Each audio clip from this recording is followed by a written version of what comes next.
My name's Joy McCarthy and I'm the owner of Cronkshaw Farm.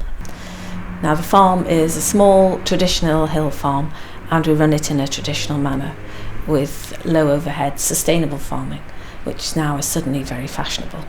So we have a flock of sheep, we have a flock of North Country Cheviot ewes, we have some cows, just a couple of cows. We usually have some pigs, we always have hens, and some other poultry, ducks, geese. Sometimes we'll have quails, sometimes we have guinea fowl, and we have the usual dogs and cats.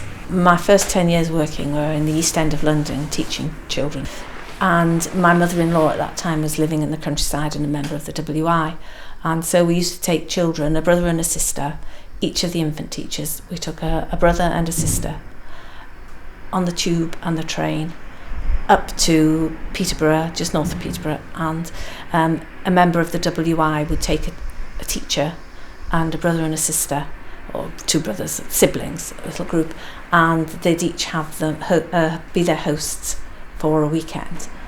And when you saw the difference in those children after a weekend and the awe and wonder and the excitement, I was just hooked, really. So when I came to live in the countryside many years later, I decided that this was what I'd like to do. When I first came to live in the valley, I did quite a bit of supply teaching, so I had a few teaching contacts then. And we've been hosting sort of mainstream school visits from then. But out of that has grown another sort of group of people, and sometimes we have, and up to recently we've been really busy, so 5 or 6 groups a week with teenagers with challenging behaviour. Every little group has a different sort of theme. A recurrent theme though that students really like is grow, pick, cook and eat. So if they come on a series of sessions, they do some gardening, they do some picking, they pick somebody else's plants, they sow some seeds that somebody else will harvest later on, and we use the farmhouse kitchen for cooking. I think favourites cakes though. With one group from Rossendale schools, we're running on about a 4 or 5 or sometimes 6 weekly course. But some students come for a whole year or possibly even 2 years, depending on their need.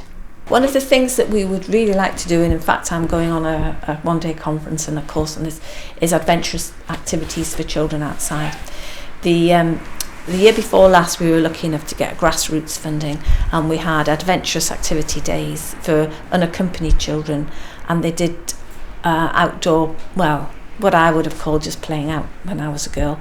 Made fire, made dens, played in the pond dipping, made structures, absolutely millions of things. A lot of team building games, and got thoroughly dirty and too rosy cheeks, and I would like to do more of that, because a lot of children now, they don't have the thrills and spills of playing out, and I think it's really important for their development, their self-esteem and their confidence. What we would like to do is to do more educational visits, whether they fall into the free category or the unfree category, and people to come to our family activity days.